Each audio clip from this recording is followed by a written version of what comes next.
This is TWiT. Google, let's get back to Google. This week in Google, Google's FLoC is a terrible idea, writes the EFF. We're going to talk about it next Tuesday on Security Now. This is what Google is replacing the third-party cookie. We talked about it last week. They made a big, lots of hay about how starting next year they're going to Chrome won't support the third-party cookie, and Google said we're not going to invest in any tracking technology. So their new technology, which has the worst acronym ever, Federated Learning of Cohorts. Yeah. Can you imagine? Speaking of marketing, so some guy, you're replacing a term called the cookie. Well, we already know Google doesn't have marketing. You're replacing a thing called the cookie, which everybody understands because they know what cookies are. Yeah, let's call it Federated Learning of Cohorts. That's a great one. I just commend the EFF for not using the obvious headline, "FLoC you, Google." But anyway, so what they're better than you, Leo. I know they are. They always have been.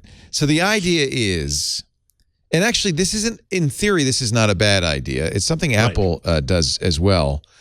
The idea is instead of following you directly, it aggregates information about you and your cohort so that it's not individualized information. It boils your browsing down locally into a behavioral label, and then that is the behavioral label is what gets shared with other websites and advertisers.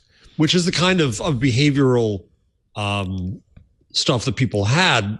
There are companies that say, well, this is an outdoors person. By zip code. Well, not just that, but also other behaviors. Yeah. So this is an outdoors person. So you end up in an anonymized description useful to advertisers, but doesn't violate your privacy, one hopes. So EFF writes, we stand at the fork in the road. Behind us is the era of the third-party cookie. FLoC in the road. FLoC in the road. FLoC in the road. Behind us is the era of the third-party cookie, perhaps the web's biggest mistake. Ahead of us are two possible futures, and I actually thought this was good. In one, users get to decide what information to share with each site they choose to interact with. This is what Tim Berners-Lee is advocating. No one needs to worry their past browsing will be held against them or leveraged to manipulate them when they next open a tab. In the other, Google's proposal, each user's behavior follows them from site to site as a label, inscrutable at a glance, but rich with meaning to those in the know. Their recent history distilled into a few bits is democratized, they put that in scare quotes, and shared with dozens of nameless actors that take part in the service of each web page. Users, in effect, begin every interaction with a confession. Here's what I've been up to this week. Please treat me accordingly. Now I'm starting to think this is a very, very bad idea. And that's essentially what the EFF says. It's going to introduce new privacy risks. And there's all sorts of issues with it.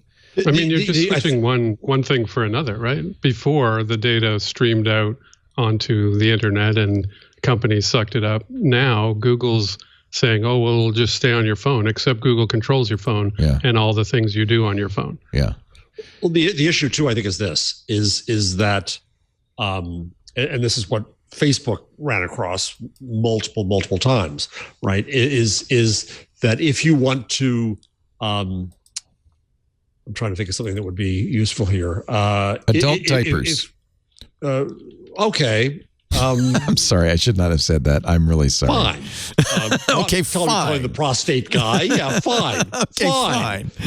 But you could do the negative of an ad, right? So if you want to start a campaign on equity in work aimed at poor people, that for the best of reasons, that's good. But then an advertiser can come along and exclude the poor people and only go to the rich people. Right. Bad example, but stuff like that. So the question is, what are the categorizations and how could they be misused, and will they stay ahead of that?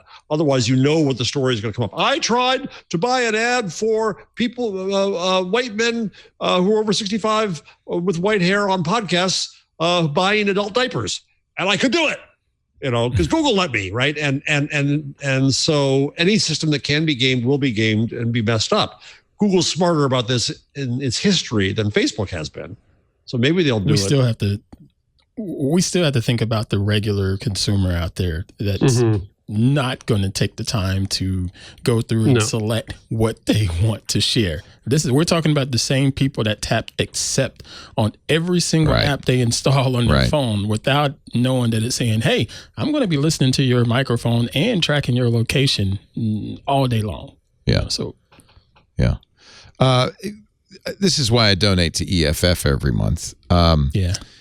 They say, make no mistake, if Google does follow through on its plan to implement FLoC in Chrome, which, by the way, it did or has, it's rolled out as a test in Chrome 89, so millions of people have FLoC on their browser right now. The system will probably be opt-in for advertisers that will benefit from it, opt-out for users who stand to be hurt. Google will surely tout this as a step forward for transparency and user control.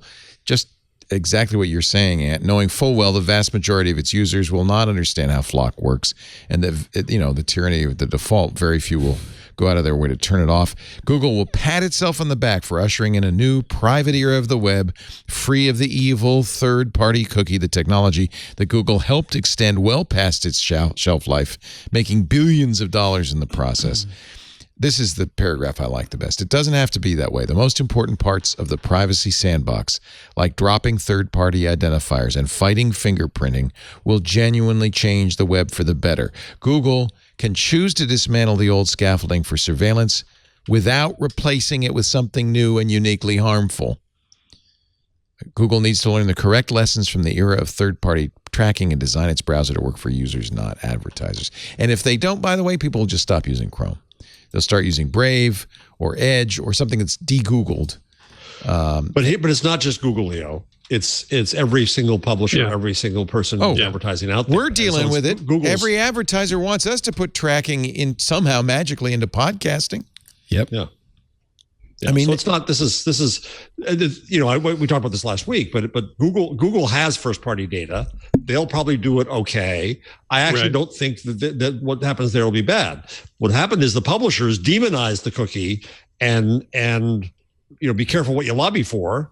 Now they don't have first party data. They never got past having a mass relationship. They use programmatic advertising.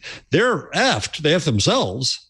There were two ridiculous pieces this week. I tweeted this morning trying to blame Google for what the publishers didn't do, right? And so now Google is blamed for everything going behind a subscription wall because advertising doesn't work on the publisher sites. Well, okay, but they could have made it work. They could have had first-party data. They could have built relationships, and they didn't. They just put up Taboola and Outbrain and programmatic ads. Right. So they became addicted to the cookie that they demonized, and now when it gets pulled off from underneath them, they've got nowhere to go. So God knows what happens then. It's going to be interesting.